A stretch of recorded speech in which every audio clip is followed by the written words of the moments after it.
ഇന്ന് തന്നെ ഡൗൺലോഡ് ചെയ്യൂ. കാണൂ നിങ്ങളുടെ ഫേവറേറ്റ് ഷോസ്. ബ്രഹ്മോസ് ഏതായാലും അത് എപ്പോ എങ്ങനെ പ്രയോഗിക്കണമെന്ന് ഈ പ്രകാശിനെ ആരും പഠിപ്പിക്കണ്ട.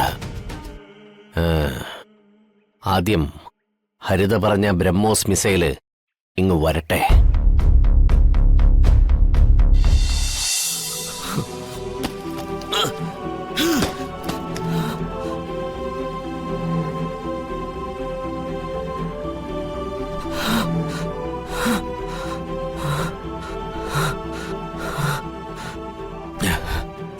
എന്താ പ്രകാശേട്ടാ, എന്താ സംഭവിച്ചത്?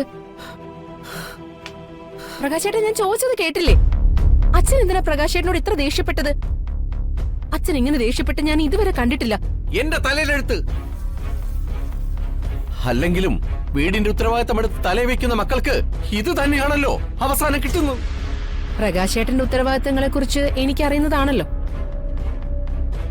അച്ഛനെ ഇത്രത്തോളം ദേഷ്യപ്പെടുത്താൻ പ്രകാശേട്ടൻ അച്ഛനോട് എന്ത് ചെയ്തു എന്ന് അറിഞ്ഞാ മതി. അച്ഛന് സ്വന്തം മക്കളെക്കാൾ വിശ്വാസം വേറെ പലരോടും അല്ലേ?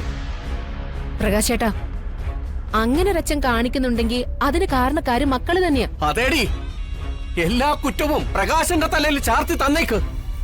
ജനിപ്പിച്ച തന്തയുടെ കാര്യം പോട്ടെ, എന്റെ ചെലവിൽ കഴിയുന്ന ഭാര്യ പോലും എനിക്ക് ശത്രുവല്ലേ? പ്രകാശേട്ടാ, എന്നോട് പറയാൻ പറ്റാത്ത എന്ത് കാര്യത്തിനാ നിങ്ങൾ അച്ഛനും മകനും തമ്മിൽ വഴക്കായത്? ഞാനൊന്ന് അറിയട്ടെ. അറിയേണ്ട കാര്യങ്ങൾ മാത്രം തൽക്കാലം നീ അറിഞ്ഞാ മതി. അല്ലെങ്കിൽ തന്നെ കാര്യം അറിഞ്ഞാലും നീ അച്ഛന്റെ പക്ഷത്ത് തന്നെയാണല്ലോ നിൽക്കുന്നത്. സ്വന്തം ഭർത്താവിന്റെ ശത്രുപക്ഷത്ത് നിൽക്കുന്ന നീ ഒരു ഭാര്യയാണോടി? പ്രകാശേട്ടൻ ചോദിച്ചത് ശരിയാ. ഭർത്താവിന്റെ കയ്യില് തെറ്റുകുറ്റങ്ങൾ ഉണ്ടെങ്കിലും ഭാര്യമാര് ഭർത്താക്കന്മാരുടെ പക്ഷത്ത് വേണം നിൽക്കാൻ. അങ്ങനെയുള്ളൊരു ഭാര്യയായിരുന്നു ഞാനും. പ്രകാശേട്ടനെ ദൈവത്തെ പോലെ കണ്ട് പ്രകാശേട്ടന് വേണ്ടി വാദിച്ചിരുന്നൊരു ഭാര്യ. പിന്നെ എന്താ മാറിയതെന്ന് പ്രകാശേട്ടൻ തന്നെ ചിന്തിച്ചു നോക്ക്. ജന്മം നൽകിയ അച്ഛനെയും അമ്മയും കൂടെപ്പിറപ്പുകളെയൊക്കെ പണത്തിന്റെ തുലാസിൽ വെച്ച് അളന്നു നോക്കുന്ന ഒരാള് ഭാര്യയും അതേ തുലാസിൽ തന്നെ ആവില്ലേ അളക്കുന്നത്? താലി കെട്ടിയ ഭാര്യ പോലും എതിർപ്പ് കാണിക്കുന്നുണ്ടെങ്കിൽ ആരുടെ പക്ഷത്താവും തെറ്റെന്ന് സ്വയം ഒന്ന് ചിന്തിച്ചു നോക്ക്. സാമാന്യ ബോധമുണ്ടെങ്കിൽ അത് മനസ്സിലാക്കാവുന്നതേ ഉള്ളൂ.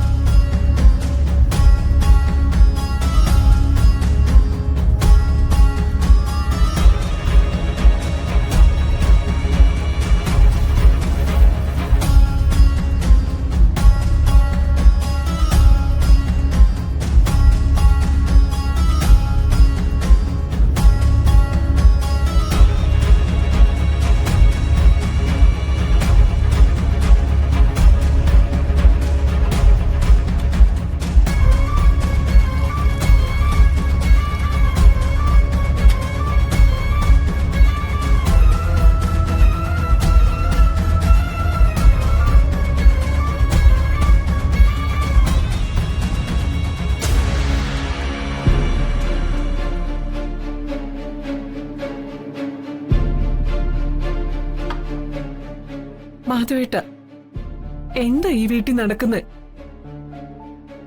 മാധവനും ചന്ദ്രയ്ക്കും സമാധാനം തരരുതെന്ന് ആരോ തീരുമാനിച്ചുറപ്പിച്ചതുപോലെയുണ്ട്. ഒരു പ്രശ്നം കഴിയുമ്പോ മറ്റൊന്ന്, അത് കഴിയുമ്പോ വേറൊരു പ്രശ്നം. അതല്ല ചന്ദ്രു, ഒരു പ്രശ്നം വരുമ്പോ സഹായിയായി കൂടെ നിൽക്കേണ്ടവൻ ശത്രുവിന്റെ പക്ഷം ചേർന്ന് നിൽക്കുമ്പോ നമ്മൾ ആകെ തകർന്നു പോകും. വിനു കല്യാണം കഴിച്ചുകൊണ്ട് വന്ന പെണ്ണാ മീനാക്ഷി. അവളെ അപമാനിക്കാൻ വന്ന ആ ഷാജിയുടെ കൂടെയാ നമ്മുടെ മോൻ. പാവം വിനുവും മീനാക്ഷിയും. അവനോട് എന്ത് തെറ്റാ ചെയ്തത്? മാധവേട്ട, മീനാക്ഷിയുടെ ഫോട്ടോയുമായി ധൈര്യപൂർവ്വം ഇങ്ങോട്ട് കയറി വന്ന ആ ഷാജി ആരായിരിക്കും? ഒരു പെൺകുട്ടിയുടെ ജീവിതം തകർത്തിട്ട് അവൻ എന്തു പ്രയോജനം കിട്ടാൻ പോകുന്നത്? അതെ, ആ ചോദ്യമാ എന്നെയും തളർത്തുന്നത്. ഒന്നുകിൽ മീനാക്ഷിയുമായിട്ട് അവൻ എന്തോ ബന്ധമുണ്ട്, അല്ലെങ്കിൽ മീനാക്ഷിയെ തകർക്കാൻ ആരോ അവനെ വെച്ച് കളിപ്പിക്കുന്നതാ. ഓ, ആദ്യത്തേതാകാതിരിക്കണമെന്ന എന്റെ പ്രാർത്ഥന. അങ്ങനെയെങ്കിൽ നമ്മുടെ വിനുമോൻ തകർന്നു പോകും. മാധവേട്ട, ആരോടും പകയും വിദ്വേഷവും ഒന്നും മനസ്സിൽ സൂക്ഷിക്കാത്തവനാ വിനു. ആ കുഞ്ഞിന്റെ മനസ്സ് നിറയെ സ്നേഹം മാത്രമേ ഉള്ളൂ. അവന് ചതിച്ച അവരോട് ദൈവം പോലും പൊറുക്കില്ല. ഒരു പുഴയും അധിക നേരം കലങ്ങിക്കിടക്കാറില്ല. തെളിയും, തെളിഞ്ഞേ പറ്റൂ.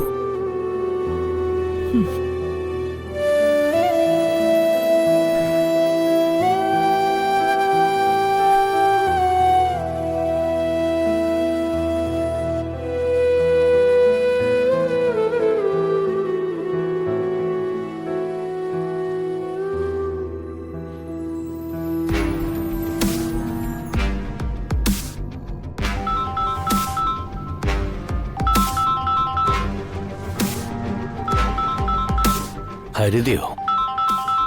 ഹരിത എന്തിനാ എന്നെ വിളിക്കുന്നത്? ഹലോ ഹലോ പ്രകാശേട്ടാ, ഞാനാ ഹരിത. മനസ്സിലായി, കാര്യം പറ. ഹരിത അങ്ങനെ വെറുതെ വിളിക്കാറില്ലല്ലോ. അപ്പോ കാര്യമുണ്ടെന്ന് വിചാരിച്ചോ? എനിക്ക് കുറച്ച് തിരക്കുണ്ട്, കാര്യം പറ ഹരിതേ. പ്രകാശേട്ടാ, വലിഞ്ഞു കയറി വന്നതിനൊന്നും ആട്ടി പായിക്കാൻ 18 അടവെടുത്ത് പയറ്റിയിട്ടും പറ്റുന്നില്ല അല്ലേ?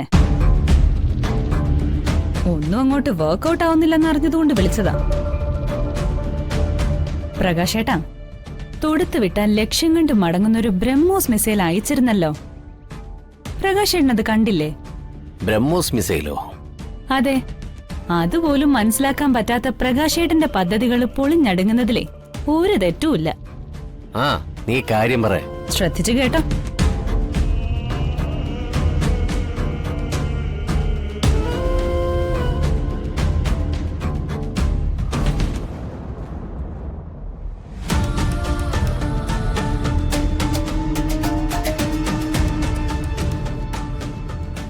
എല്ലാം കേട്ടല്ലോ.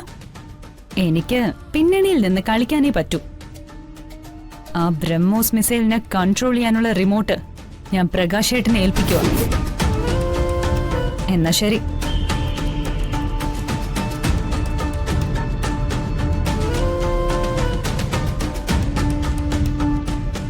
ബ്രഹ്മോസ് ഏതായാലും അത് എപ്പോ എങ്ങനെ പ്രയോഗിക്കണമെന്ന് ഈ പ്രകാശിനെ ആരും പഠിപ്പിക്കണ്ട.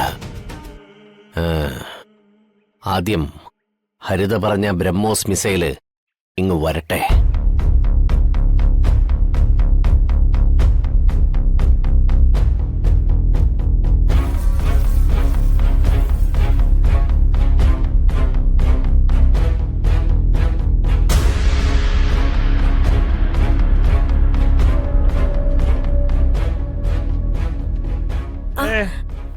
ആ, മോൻ ജോലി കഴിഞ്ഞു വന്നോ? എങ്ങനെയുണ്ടായിരുന്നു ജോലി?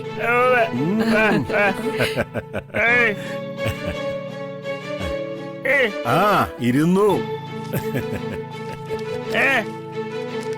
എന്താ?